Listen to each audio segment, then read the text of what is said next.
Hi friends, welcome to Shaila's kitchen. Madurai mutton keema kuzhambu எப்படி பண்ணுறது பார்த்துலாம். அதுக்கு முன்னாடி எல்லா ஃப்ரெண்ட்ஸு ஃபேமிலிஸ் அனைவருக்குமே ஹாப்பி நியூ இயர். வாங்க வீடியோக்குள்ளே போயிடலாம். இப்போது கைமா கறி, கொத்து கறின்னு சொல்லி கேட்டு வாங்கிக்கோங்க. நம்ம ஆல்ரெடி நம்ம சேனலில் உருண்டை குழம்பு பண்ணியிருக்கோம். அதில் தேங்காய்லாம் அரைச்சி ஊற்றிருப்போம். ஆனால் இது மதுரை ஸ்டைலில் பண்ணுறது, தேங்காய் அரைச்சி ஊற்றாமல் நம்ம எப்படி பண்ணுறதுன்னு பார்த்துடலாம். அதுக்கு தேவையானது, இப்போ பெரிய வெங்காயமாக ஒரு 4 வெங்காயம் கட் பண்ணி வச்சுருக்கேன், கருவேப்பிலை, உருளைக்கிழங்கு தோல் சீவிட்டு கட் பண்ணி வச்சுருக்கேன், ஒரு 6 பச்சை மிளகா, ஒரு 5 தக்காளி, பெரிய தக்காளி ஒரு 5 தக்காளி, அப்புறம் நம்ம கைமா ரெடி பண்ணி வச்சுருக்கோம், இஞ்சி பூண்டு பேஸ்ட்டு தனியாக அதை அரைச்சி வச்சுருக்கேன், இஞ்சியும் பூண்டையும்.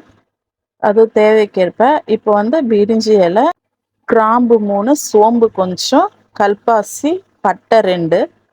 உங்களுக்கு வேறு எதனா ஆப்ஷனல் வேணும்னா நீங்கள் இதில் ஆட் பண்ணிக்கோங்க. நான் இது வரைக்கும் தான் எடுத்து வச்சுருக்கேன். பிரிஞ்சி இலை, பட்டை, கிராம்பு, சோம்பு எடுத்து வச்சுருக்கேன்.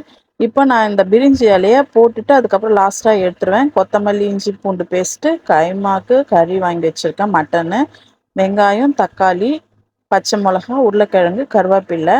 அவ்வளோதான். வீடியோக்குள்ளே நம்ம போயிடலாம் எப்படி தாளிக்கிறதுன்ட்டு. இது மதுரையில் ரொம்ப ஃபேமஸுங்க. ரொம்ப காரசாரமாக இருக்கும், நல்லா சூப்பராக இருக்கும். நம்ம தேங்காய் அரைச்சி ஊற்றாமல் நம்ம இந்த மதுரை கைமா குழம்பு நம்ம ரெடி பண்ண போகிறோம். இதுக்கு ஃபஸ்ட்டு சிம்பிளாக சொல்கிறேன். உடச்சக்கல்ல இப்போ ஒரு 2 டேபிள் ஸ்பூன் உடச்சக்கல்ல போட்டுக்கோங்க. ஒரே ஒரு பச்சை மிளகா, கூட கொஞ்சம் சோம்பு, உப்பு சேர்த்துக்கோங்க. ஃபஸ்ட்டு இதை நைஸ் பவுடர் அரைச்சி, ஒரு டைம் ஆனியன் தண்ணி விடும். ஆனால் இப்போ இந்த மாதிரி அரைச்சிட்டோன்னா அந்த தண்ணி கரெக்டாக இருக்கும். உருண்டை ரொம்ப தண்ணி இல்லாமல் உங்களுக்கு நல்ல திக்காக இருக்கும். உருண்டை பிசையறதுக்கும் உடையாமல் கொள்ளாமல் இதுதான் டிப்ஸு. உடச்சக்கல்ல ஃபஸ்ட்டு பச்சை மிளகா, உப்பு, சோம்பு இதெல்லாம் நம்ம போட்டு ஃபஸ்ட்டு பவுடரை அரைச்சிட்டு அதுக்கப்புறமா நல்லா தண்ணி எவ்வளோ பிழிய முடியுமோ பிழிஞ்சிட்டு நல்லா அந்த கைமாவை இதில் போடுறோம். நான் மஞ்சள் தூள் போட்டு நல்லா கழுவிட்டு வச்சுருக்கேன் இந்த கைமாவை. இஞ்சி பூண்டு பேஸ்ட்டு ஒரு 1/4 ஸ்பூன் ஆட் பண்ணியிருக்கேன். இது கூட கொஞ்சம் 1/2 ஸ்பூன் மிளகாத்தூள் ஆட் பண்ணியிருக்கேன். அவ்வளோதான். நல்லா அதை பாருங்கள், எவ்வளோ நைஸாக அரைக்க முடியுமோ அரைச்சிருக்கேன். பீஸ் பெருசு பெருசாக தான் இருந்தது.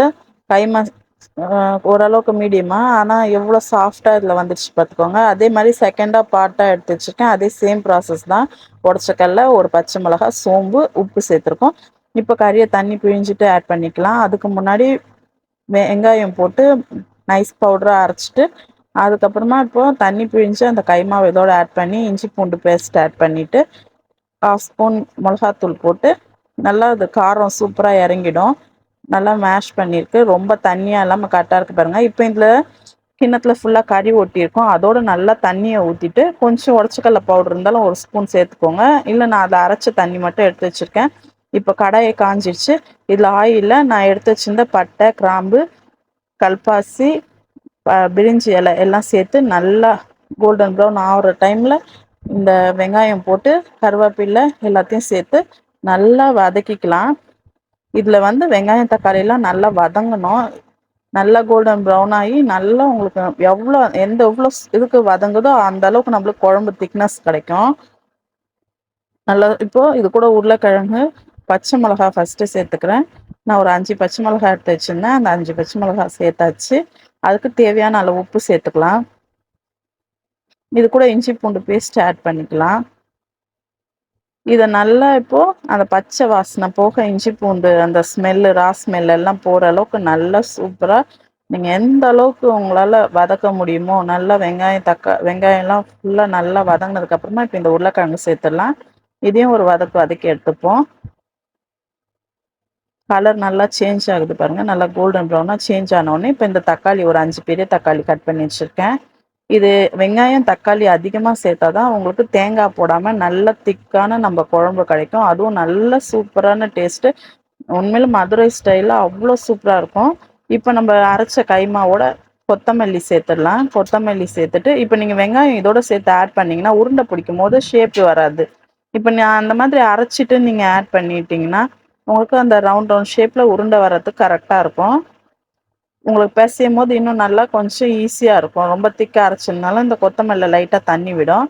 உங்களுக்கு பர்ஃபெக்டாக வந்துடும். எந்தளவுக்கு உப்பு காரம்லாம் உள்ளே நல்லா கலர் அளவுக்கு நல்லா பிசைஞ்சிட்டு சின்ன சின்ன ரவுண்ட் பால்ஸாக உங்களுக்கு தேவையான அளவுக்கு பெருசாக இருந்தாலும் ஓகே, சின்னதா இருந்தாலும் ஓகே. இந்த அளவுக்கு நீங்க ரவுண்ட் புடிச்சு எடுத்து வச்சுக்கோங்க. இப்போ எல்லாத்தையும் இதே மாரி நான் ரவுண்ட் ஃபுல்லா புடிச்சு எடுத்துடுறேன். எடுத்துட்டு உங்களுக்கு நான் காட்டுறேன். அவ்வளோதான். இதே மாதிரி உருண்டை ரெடி பண்ணியாச்சு. இப்போ நல்லா வெங்காயம், தக்காளி எல்லாம் சூப்பரா நல்லா வதங்கிடுச்சு. பாருங்க தக்காளிலாம் தோல் உறிஞ்சு வந்துடுச்சு. இந்த டைமுக்கு நான் வந்து மட்டன் மசாலா சேர்க்குறேன். 1 ஸ்பூன் சேர்க்குறேன். குழம்பு மசாலான்னு கேட்டாலே உங்களுக்கு கிடைக்கும். இது நல்லாயிருக்கும். இன்னும் அந்த காரம்லாம் எடுத்து கொடுக்கும். இப்போ வீட்டு குழம்பு மிளகாத்தூள், வீட்டில் அரைச்ச மிளகாத்தூள் இது வந்து ஒரு 3 ஸ்பூன் சேர்த்துக்கிறேன். இது கொஞ்சம் காரமாகவே தான் இருக்கும். இப்போ நம்ம அரைச்சி வச்சிருந்த அந்த லாஸ்ட்டாக அந்த தண்ணியை மிக்சியில் போட்டு அரைச்சிருந்தோம் பார்த்தீங்களா, அந்த தண்ணி இதில் சேர்த்துக்கிறோம். அவ்வளோதான். இதில் தேங்காய் கீங்காய் எதுவுமே சேர்க்க போகிறதில்ல. இப்போ தேவையான அளவுக்கு அந்த உருண்டைங்கள்லாம் வேகணும். அதுக்கேற்ற மாதிரி தண்ணி சேர்த்துக்கோங்க. இப்போ நான் ஒரு கைமா 1/2 கேஜி எடுத்திருந்தேன். அதுக்கு ஒரு 5 பெரிய வெங்காயமாக இருக்கவே ஒரு 4 போட்டிருக்கேன். இதே 5 வெங்காயம் 5 தக்காளி நீங்கள் ஆட் பண்ணிங்கன்னா பர்ஃபெக்டாக இருக்கும். அப்போ அந்த திக்னஸ் கிடைக்கும். இந்த பாருங்கள், இப்போ நான் இந்த பிரிஞ்சி இலையை எடுத்துடுறேன். அதில் இருந்தாலும் ஓகே தான், பட் பசங்களுக்கு பிடிக்காதுன்றதுனால நான் எடுக்கிறேன். நீங்கள் அதை அப்படியே கூட அந்த ஸ்மெல் இறங்கியாச்சு. இதுக்கு மேலே தேவையில்லைன்னு அதை எடுத்தாச்சு. இப்போ பாருங்கள் ஃபுல்லாக நம்ம குழம்பு கொதிச்சிச்சு.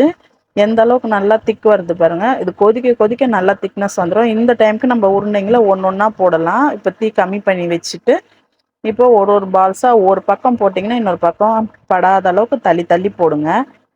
ஆல்ரெடி தேங்காய் அரைச்சி இதில் ஊற்றி இருக்கிறதும் வீடியோ இருக்குது. சேம் தான். இதில் இன்னும் தேங்காய் அரைச்சி ஊற்றினோன்னா நம்மளுடைய உருண்டை குழம்பு வரும். அதே இது மதுரை ஸ்டைலில் நம்ம காரசாரமான மட்டன் கைமா குழம்பு ரெடி பண்ணியிருக்கோம். நல்லா சூப்பராக இதை அங்கங்கே ஒரு இடத்துல போடுறது இன்னொரு இடத்துல வரக்கூடாது. தள்ளி தள்ளி போட்டு நல்லா இதை வேக விடணும். இப்போ என்ன பண்ணலாம், இதை நல்லா ஒரு பிளேட் போட்டு ஒரு 15 மினிட்ஸ் விட்டுடலாம். இது ஒரு 15 மினிட்ஸில் நல்லா வெந்துடும். இப்போ ஓப்பன் பண்ணி பார்க்கலாம். நம்ம அருமையான சூப்பரான மதுரை மட்டன் கைமா குழம்பு ரெடி ஆயிடுச்சு. வேறு லெவலில் இருக்குங்க. அல்டிமேட்டாக இருக்கும். செம்ம சூப்பராக இருக்கும். மறக்காமல் ட்ரை பண்ணி பாருங்கள். இப்போ இதில் கொத்தமல்லி போட்டாச்சு. அவ்வளோதாங்க. இப்போ நம்ம இதை சர்வ் பண்ணிடலாம். இந்த பாருங்கள் சூப்பராக குழம்பு கொதிச்சு ஒரு உருண்டையும் எப்படி தனித்தனியாக வந்திருக்கு பாருங்கள், உடையாமல் நல்லா திக்காக சூப்பராக குழம்பு தேங்காய் உரைச்சி ஊற்றின மாதிரியே இருக்குது பாருங்கள். ஆனால் நம்ம எதுவுமே சேர்க்கலை. நம்ம அந்த போட்ட வெங்காயம் தக்காளியோடைய திக்னஸ் தான். இப்போ சர்வ் பண்ணிடலாம். நீங்கள் இப்போ என்ன பண்ணணும், ஷைலூஸ் கிச்சனை மறக்காமல் சப்ஸ்கிரைப் பண்ணிக்கணும், லைக் பண்ணணும், ஒரு ஷேர் பண்ணணும். இப்போ ரைஸ் வச்சுருக்கேன். நான் 65 வார்த்தை வீடியோ ஆல்ரெடி நம்ம சேனலில் இருக்குது. பார்க்கலன்னா நம்ம சேனலில் பார்த்துக்கோங்க. ஓகே, நம்மளுடைய மதுரை மட்டன் கைமா குழம்பு ரெடி ஆயிடுச்சு. அவ்வளோ டேஸ்ட்டாக இருக்கும். நெக்ஸ்ட் வீடியோவில் பார்க்கலாம். பை.